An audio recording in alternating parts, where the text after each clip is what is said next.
Pernah nggak Anda lagi di rumah, tiba-tiba kecium wangi rempah yang wangi banget dari dapur sebelah dan langsung kerucuk, lapar? Nah, kemungkinan besar itu tongseng. Hari ini, yuk kita bedah tuntas masakan ikonik Indonesia ini satu persatu, jadi Anda bisa bikin sendiri versi otentiknya di rumah. Apalagi pas bulan puasa nih, wah ini bisa jadi menu andalan buat berbuka loh. Coba deh bayangin, dagingnya empuk banget sampai lumer gitu di mulut. Terus kuahnya itu loh kayak rempah, gurih, ada sentuhan manis dari kecap, sedikit pedas yang pas, ditutup sama segernya sayuran yang masih kriuk. Nah, itu dia tongseng yang sempurna. Kelihatannya sih ribet ya, tapi percaya deh dengan panduan ini Anda pasti bisa naklukin resep ini. Jadi, apa sih yang bikin tongseng ini spesial banget dan disukai banyak orang? Gini, ini tuh bukan cuma sekedar semur biasa. Anggap aja tongseng itu perkawinan sempurna antara sate dan gulai. Dia punya kekayaan rempah kayak gulai, tapi kuahnya lebih enteng dan ada rasa manis gurih yang khas banget. Wah, ini benar-benar comfort foodnya orang Indonesia deh. Sajian hangat yang pas banget buat ngumpul bareng keluarga, apalagi buat balikin tenaga setelah seharian puasa.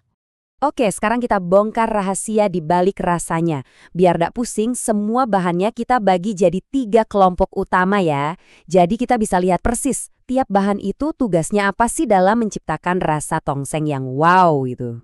Yang pertama, jelas bahan utamanya. Nah, bisa dilihat di sini, kita punya daging, mau kambing atau sapi bebas, ini nih pondasi rasa gurihnya. Terus ada sayuran seger kayak kol, tomat, sama cabai rawit. Nah, ini kuncinya. Kenapa? Karena mereka ini yang bakal ngasih kesegaran dan tekstur kriuknya.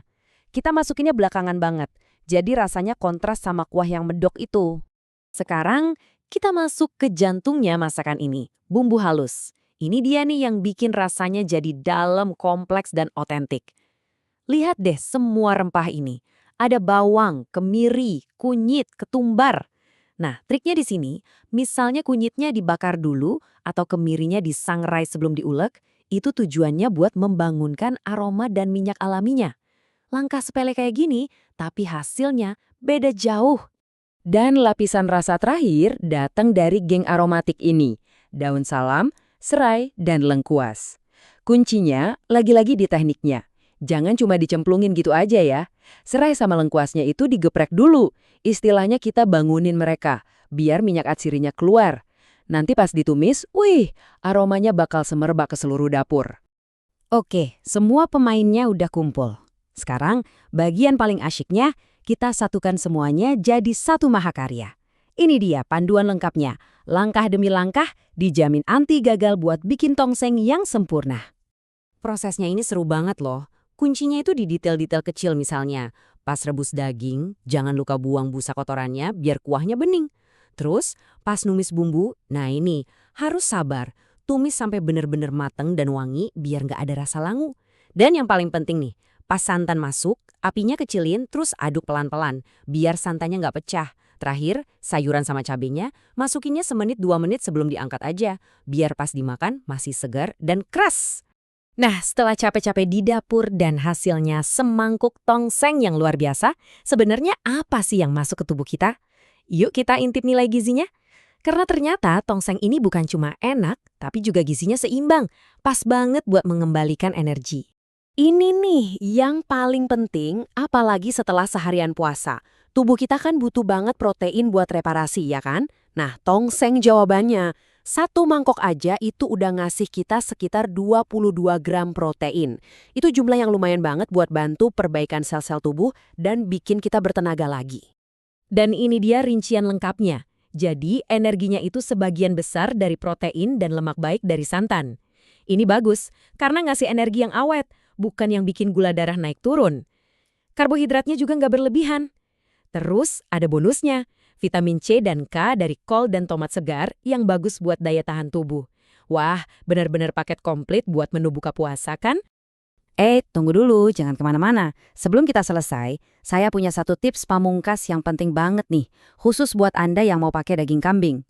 Percaya deh, tips kecil ini bakal bikin tongseng kambing Anda naik kelas. Nah, dengerin baik-baik ya, karena ini mungkin kebalikan dari yang biasa kita lakuin. Kalau pakai daging kambing, jangan. Sekali lagi, jangan dicuci pakai air. Kenapa? karena itu malah bikin bau perengusnya makin kuat. Terus gimana dong cara yang benar? Cukup rebus sebentar aja, kira-kira 5 menit, terus air rebusan pertamanya itu buang. Nah, cara ini efektif banget buat ngebersihin daging, sekaligus ngilangin aroma yang kurang sedap itu. Jadi, begitulah perjalanan kita membedah tongseng dari A sampai Z. Mulai dari bongkar rahasia bumbunya, ikutin cara masaknya langkah demi langkah, sampai kita tahu gizinya apa aja.